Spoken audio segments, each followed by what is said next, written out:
Olá a todos e a todas. Meu nome é Júlio César, sou mestrando do ProF da turma 6, vinculado ao campus 10F da UPE, e sou professor da Rede Estadual de Educação de Pernambuco.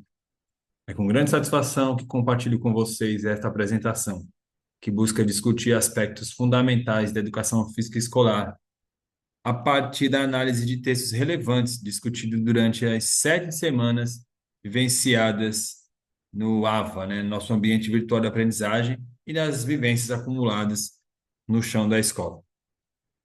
Os temas abordados aqui, como o papel do professor, os desafios legais, a abordagem dos esportes, as questões de gêneros, a relação entre teoria e prática, o comportamento dos alunos e a base pedagógica freiriana, são extremamente atuais e atravessam diretamente o cotidiano de quem atua na educação básica. Trazendo para a minha realidade, né, como professor da rede pública, eu convivo com essas realidades desafiadoras, turmas numerosas, estruturas limitadas, diferentes níveis de interesse e participação, e ao mesmo tempo uma riqueza cultural e humana gigantesca que se manifesta a cada aula. Foi a partir desse cenário que percebi o quanto é urgente repensar práticas, abrir espaços para o diálogo com os estudantes e superar modelos tradicionais que muitas vezes excluem mais do que incluem. Durante essa caminhada no mestrado, os textos estudados contribuíram para ampliar minha compreensão crítica e pedagógica sobre o lugar da educação física na escola. Mais do que ensinar técnicas esportivas, entendo que nosso papel é formar sujeitos conscientes, críticos, respeitosos e protagonistas de sua própria história, como nos inspira Paulo Freire. Então, eu espero que essa apresentação, a apresentação desse mapa que está em tela, contribua para o fortalecimento de uma educação física mais reflexiva, inclusiva e significativa. Vamos lá. É, e o primeiro tópico a gente fala sobre a atuação docente na educação física. Né? Na educação física escolar, especialmente no ensino médio, é comum encontrarmos professores que adotam um modelo esportivizado, focando suas aulas em torneios internos e treinamento de equipes para a competição. Por exemplo, o professor treina o time de futsal da escola durante as aulas regulares, enquanto os demais alunos observam ou ficam ociosos. Então, isso é uma atuação que, historicamente, sempre acontece, né? Às vezes você usa aquele aula da educação física escolar para fazer o horário de treino, né? E também é recorrente o uso do rola-bola, onde os alunos ficam livres na quadra sem objetivos definidos. Em contraste, professores que inovam planejam aulas com capoeira, parkour ou jogos cooperativos, né? A gente vem mudando, melhorando essas práticas, promovendo reflexão sobre a cultura corporal, o espaço urbano e identidade. A atuação docente precisa ir além da técnica, é preciso ser mediador da aprendizagem, né? Por exemplo, existem três formas: a tradicional, o desinvestimento pedagógico e as práticas inovadoras, né? Enquanto a tradicional é marcada por foco em rendimento, seleções dos mais habilidosos, o desinvestimento pedagógico trata de professores que não planejam, não intervêm, muitas vezes deixa os alunos jogarem livremente. E tratando das práticas inovadoras, são professores comprometidos com o processo de ensino-aprendizagem. Ele propõe aulas planejadas, inclusivas, participativas, reflexivas, conectadas ao cotidiano dos alunos, considerando a cultura corporal do movimento. Então, eu acredito que essa é uma abordagem que a gente deve utilizar, né? A gente estuda isso, vê isso diariamente no mestrado, no chão da escola. Então, a gente espera, né, esses comprometimento dos professores, né? Vamos lá para o segundo tópico, são os aspectos legais, né, que são as leis que tratam aí a educação física escolar desde 1961 até os dias de hoje, que embora a educação física seja obrigatória por lei, ainda é comum no ensino médio encontrarmos casos de desvalorização, como dispensas facilitadas ou aulas em horários alternativos. Em uma escola pública, por exemplo, a gente pode ver que alunos do terceiro ano são liberados para das aulas de educação física no segundo semestre, sob o argumento de que precisavam estudar para o Enem. Então, esse é um exemplo que a literatura apresenta, só que a gente consegue ver isso dentro da escola. Às vezes, aulas de educação física são substituídas por reforço, aula de reforço de língua portuguesa, de matemática, enfim. Isso revela uma falsa oposição entre o corpo e o intelecto. A lei de 2003, né, a 10793, assegura a educação física como componente curricular obrigatório. E cabe a nós, professores, garantir esse direito com intencionalidade pedagógica. Então, cabe aos professores olharem, orientarem, né, é, fazerem cumprir essas leis. E apesar disso, a cultura de dispensas ainda é comum. Muitos alunos não participam das aulas por razões frágeis, especialmente no ensino noturno, que também é uma grande fragilidade, né? Então, é importante conhecer a legislação e para garantir o direito à educação física de qualidade.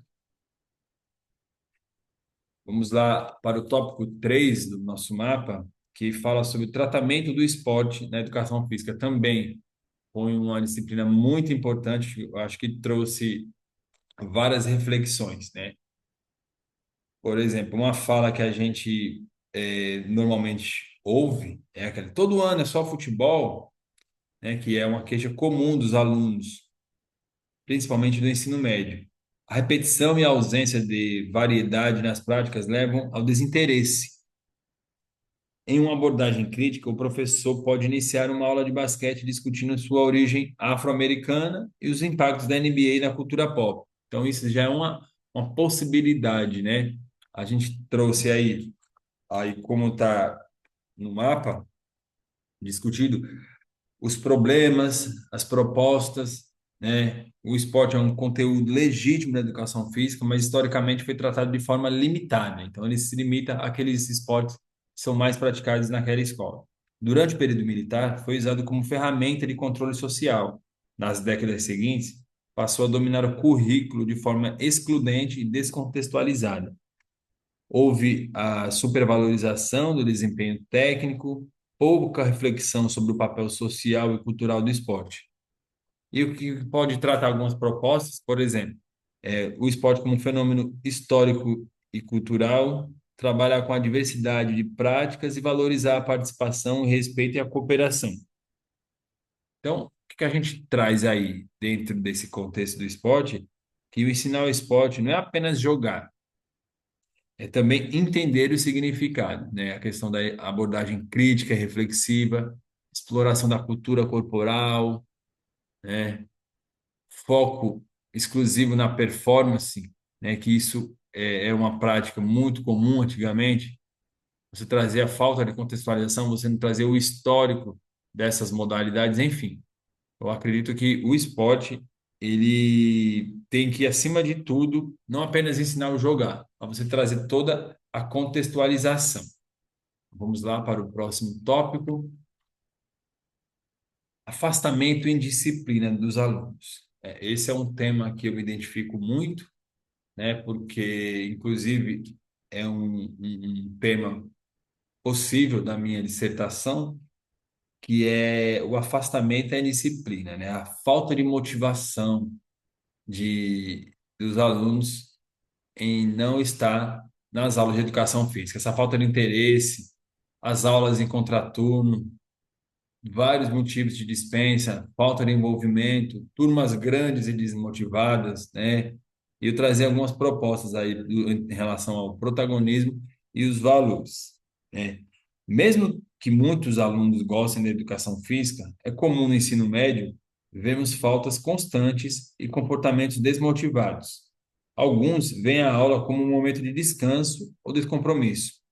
Por exemplo, em uma turma do segundo ano, ao propor uma sequência sobre dança, muitos meninos se recusam a participar, dizendo que dança é coisa de menina.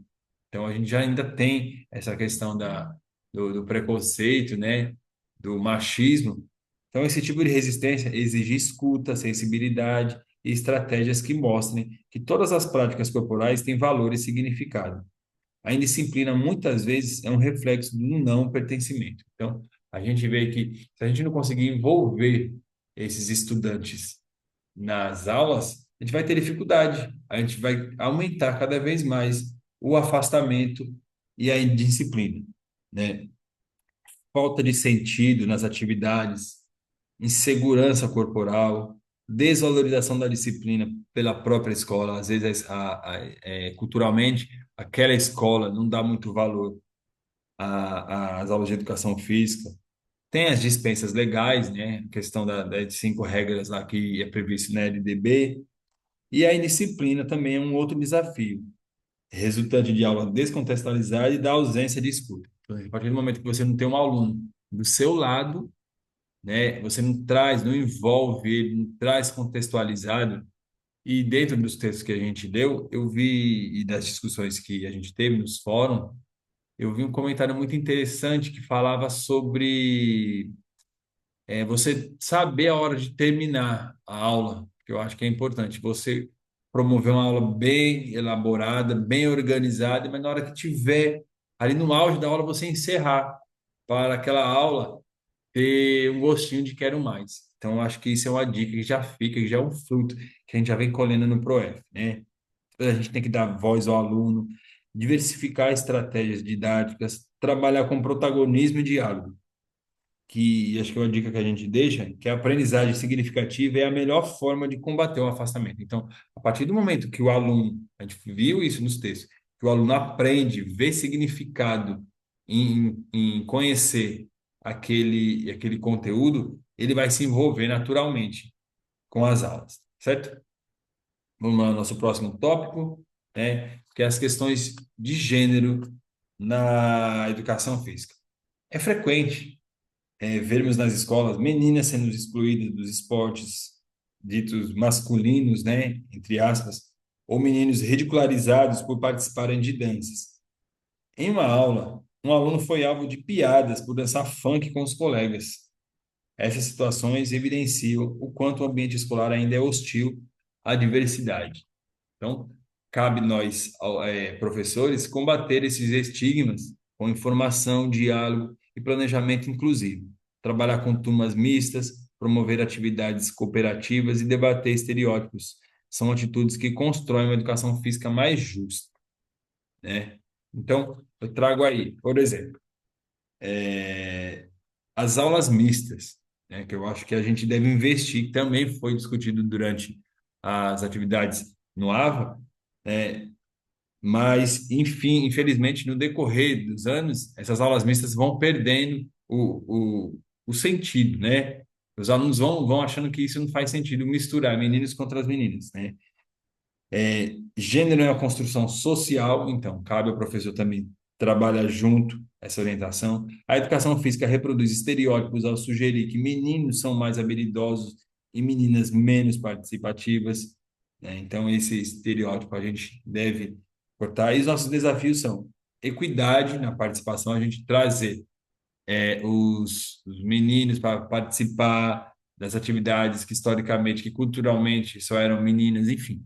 A gente precisa otimizar essa participação para que haja, né, essa participação dos meninos e das meninas. Acolher a diversidade de expressões, de identidade e cor. Então, devemos acolher, incluir todas as identidades, né? Eu acho que é um tema que isso cabe muita discussão e principalmente evitar julgamentos com base em aparências ou comportamento. Também foi falado durante a discussão.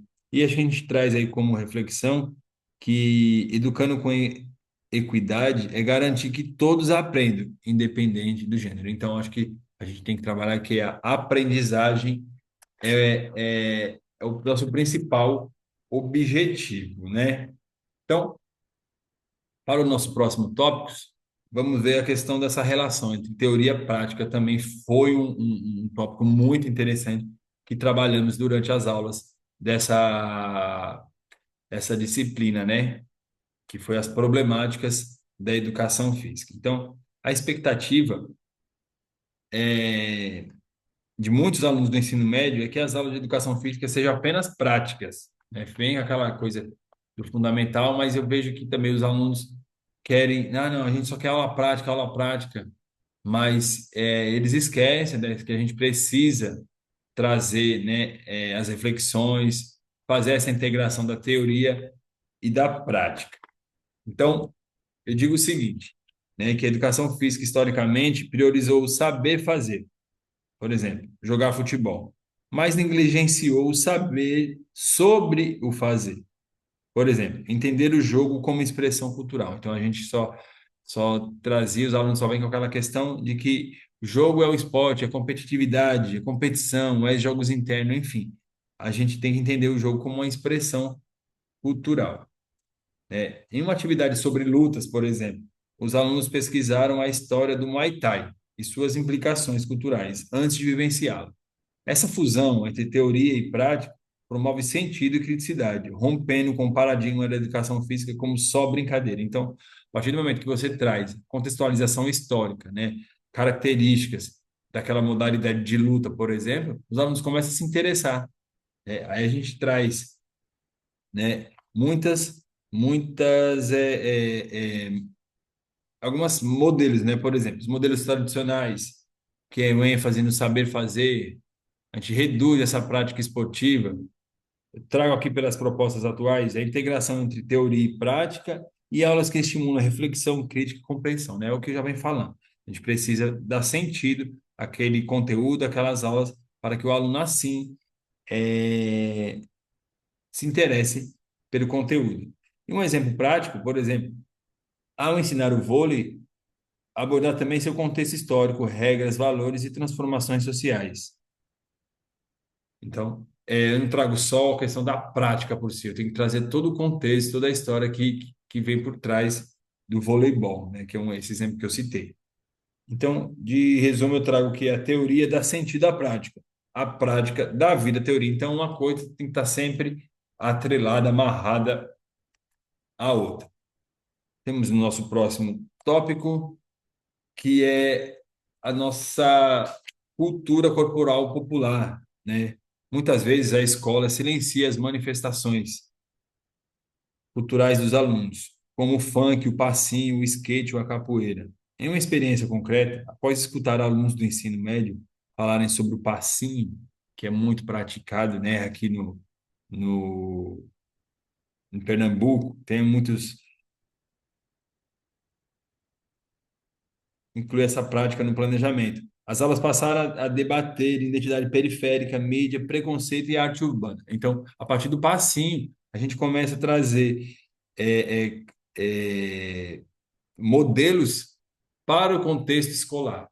Porque a partir do momento que o aluno, que o periférico, aquele que traz isso para dentro da escola, a gente começa a trabalhar esse diálogo, a conscientização, a gente aproxima o aluno da sua realidade e traz com isso uma educação humanizadora, conforme está aí, e transformadora, né?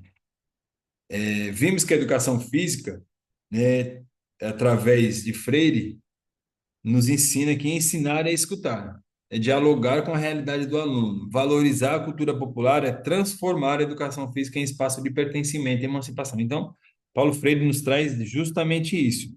E com essa aproximação da realidade do estudante, a gente faz ele ter essa sensação de pertencimento e emancipação, né? Então, eu tenho aí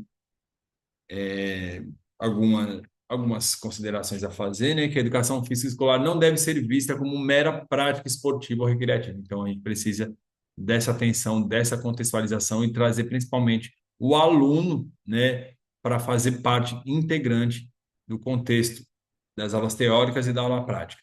Ela é campo de conhecimento, cidadania, inclusão e reflexão.